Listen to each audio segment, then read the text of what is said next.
Brooksaw Antiques here. Today I'm going to show you how to remove and replace the feeder rollers on a antique Underwood 4 Bank portable typewriter. First thing we're going to do is remove the screw in between the platen knob and the platen, which is right in between on the inside, right in there. You can see that screw.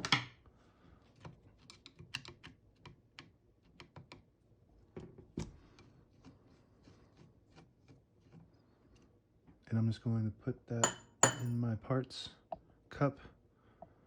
And then next thing we're going to do is remove this left knob. It's just got one screw. You don't have to take that screw all the way out. You can just leave it on there. We're going to just lift up the paper bale a little bit and pull out. You could pull out from the right side all the way out this rod. And this right side doesn't have a screw on it. Just kind of goes directly into the rod. And now the platen should come right out. Pulls right out like that. And I'm just going to set that to the side and take out the old feeder rollers, which are very disgusting.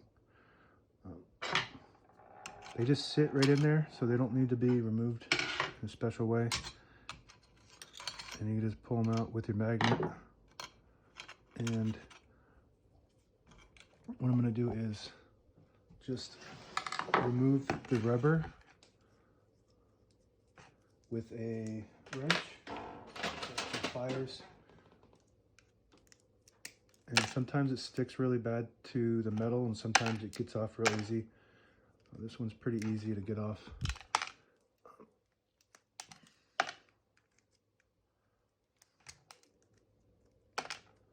Now that I have that one off, I'm going to take my 3D printed roller that you can buy in my shop on Etsy or eBay, link below, and that slides right on over that, nice and snug and perfect size.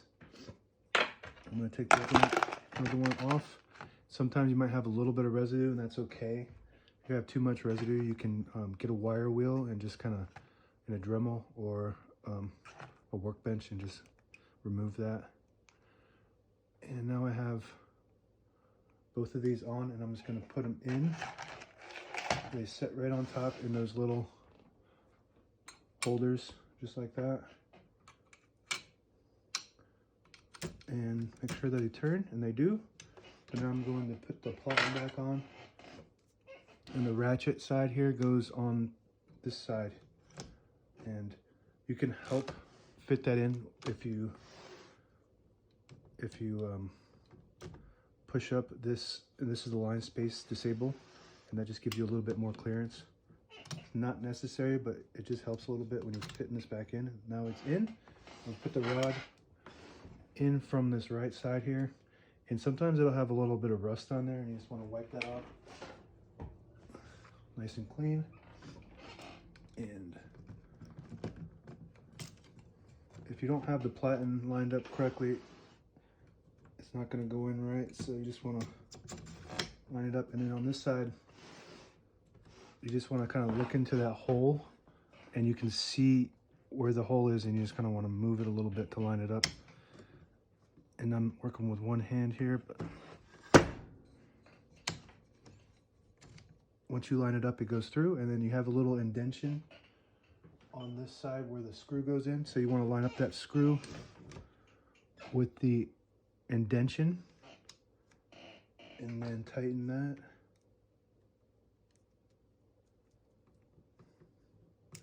And then come back to the side and put that screw back in. I like to go straight from the top, so that way you don't thread it wrong.